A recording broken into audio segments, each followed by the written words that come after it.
శాంతి. ఈరోజు మురళి తారీఖు ఫిబ్రవరి 3, 2026. సాకార్ బాబా గారి మధుర మహావాక్యాల సారాన్ని విందాం.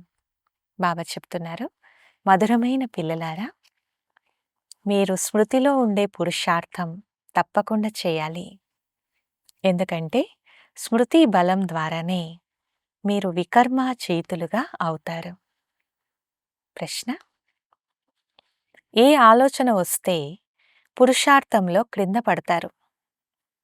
ఈశ్వరీయ సేవాదారులైన పిల్లలు ఏ సేవ చేస్తూ ఉంటారు?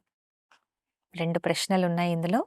జవాబు: చాలామంది పిల్లలు ఇంకా చాలా సమయం ఉంది, పురుషార్థం తర్వాత చేసుకుంటాంలే అనుకుంటారు. కానీ మృత్యువు చెప్పిరాదు. రేపు రేపు అంటూ మరణిస్తారు. అందువలన ఇంకా చాలా సంవత్సరాలుంది, చివర్లో గ్యాలప్ చేస్తామని అనుకోకండి. ఈ ఆలోచన ఇంకా క్రింద పడేస్తుంది. వీలైనంత ఎక్కువగా స్మృతిలో ఉండు పురుషార్థం చెయ్యండి. శ్రీమతాన్ని అనుసరించి మీ కళ్యాణం చేసుకుంటూ ఉండండి. ఆత్మిక ఈశ్వరీయ సేవాదారులైన పిల్లలు ఆత్మలను కాపాడేందుకు పతితులను పావనంగా చేసే సేవ చేస్తూ ఉంటారు. పాట: ఓం నమః శివాయ. అచ్చా, మధురాతి మధురమైన అపురూపమైన పిల్లలకు మాతాపిత బాప్దాదాల ప్రియ స్మృతులు మరియు గుడ్ మార్నింగ్. ఆత్మిక పిల్లలకు ఆత్మిక తండ్రి నమస్తే. పిల్లలందరి తరపున ఆత్మిక తండ్రికి గుడ్ మార్నింగ్ మరియు నమస్తే. ధారణ కొరకు ముఖ్య సారం. మొదటి పాయింట్: ఇది తయారైన డ్రామా. అందువలన విఘ్నాల వలన గాబరా పడరాదు. విఘ్నాలలో స్మృతి యాత్ర మర్చిపోరాదు. స్మృతి యాత్ర ఎప్పుడూ నిలిచిపోకుండా గమనముంచాలి.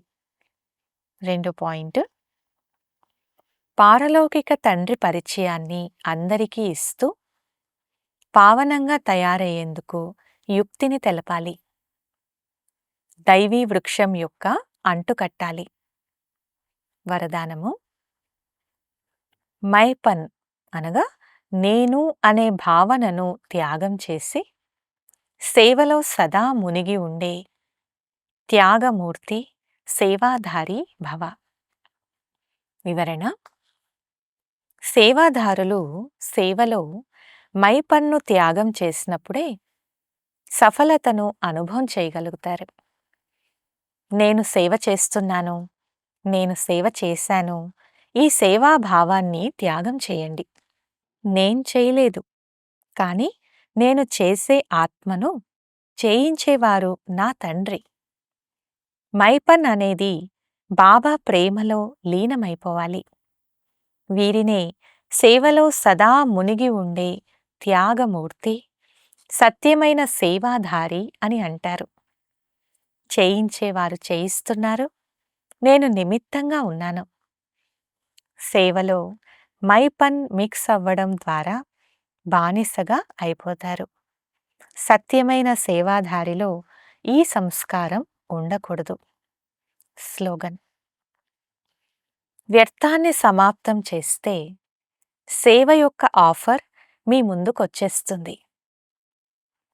అవ్యక్త సూచన: ఐకమత్యం మరియు నమ్మకం యొక్క విశేషత ద్వారా సఫలత సంపన్నంగా అవ్వండి.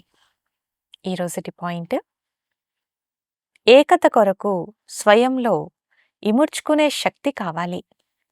దీనివలన ఇతరుల సంస్కారం కూడా తప్పకుండా శీతలంగా అయిపోతుంది.